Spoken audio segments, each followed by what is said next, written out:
In this video, I'm going to show you how to replace the thermostat in a 1.8T turbo Beetle. The process should be pretty much the same for any Mark 4 Volkswagen, Golf, or Jetta, except for on the Golf and Jetta, you're going to have a whole lot more room to work under the hood. To call the engine bay on the Beetle cramped would be a gross understatement.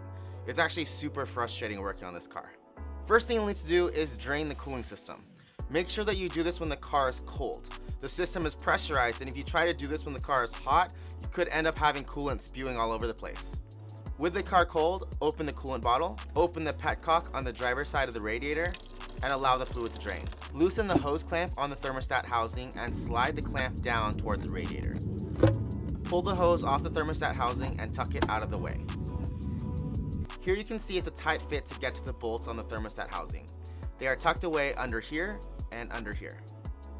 I've watched a few videos on this project and I've seen it done a couple ways. One guy took the alternator out, which is pretty involved because you have to take out the throttle body, the accessory belt tensioner, and then the alternator. If you have the right tools, you can do this without moving the alternator out of the way. Before touching the alternator, disconnect the battery. Gently remove the connector on the side of the alternator and tuck it out of the way. Using a pick, remove the plastic cover. Remove the nut and move the cable out of the way. Now we've got a pretty good amount of room to work. The top bolt isn't too bad with a good set of wobble extensions.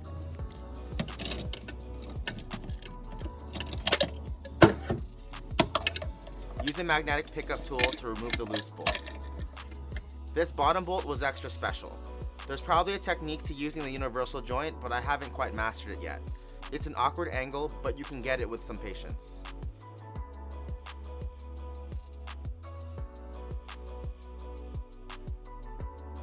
Use a pick with a 90-degree angle to pull the old thermostat out of the engine.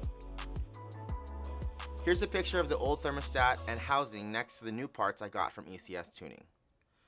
Position the new thermostat, followed by the new O-ring.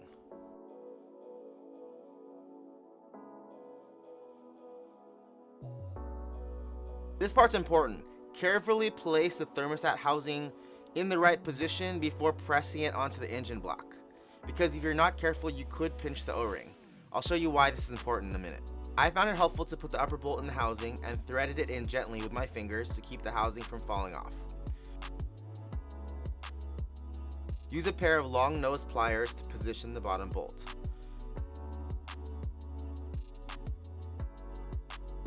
Be patient and alternate between the two bolts to make sure they are tightened evenly.